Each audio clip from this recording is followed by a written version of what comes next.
Installation. Let's set up the Surgic Pro2 for use. Connect the AC power cord to the power socket at the back of the control unit, then plug into a power outlet.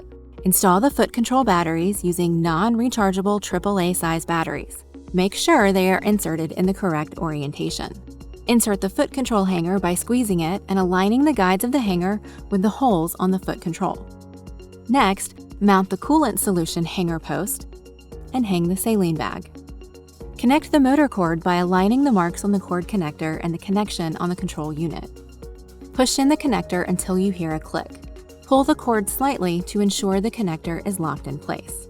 Insert the handpiece into the motor and twist until it locks in place.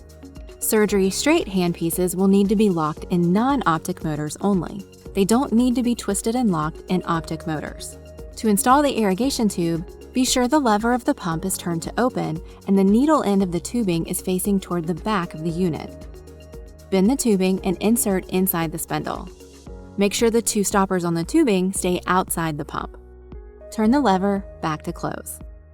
Clamp the irrigation tube to stop the flow of fluid, and insert the needle at the end of it into the saline bag. Attach the irrigation tube to the cord using 7 holders, which are autoclavable. Note, the irrigation tube cannot be autoclaved and is single-use only.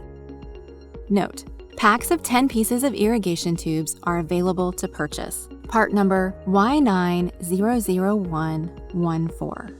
There are 2 ways to connect the irrigation tube to the implant handpiece depending on the type of the drill being used in the operation. Single external spray is very common. In this case, connect the end of the irrigation tube directly to the external spray nozzle of the handpiece. For dual irrigation, use the internal spray nozzle in addition to the Y connector. The internal spray nozzle is mounted on the neck of the handpiece using the black holder. With a slight push, it will click into place. Simply connect the Y connector to the end of the main irrigation tube. Then connect one of the water supply tubes to the external spray nozzle so the free end of the Y connector is connected to the internal spray nozzle. This dual irrigation setup is only used in unique cases with certain drills. Now open the tube clamp and the air cap. You're ready for operation. If you have any further questions, please visit our support site, nsktech-us.com.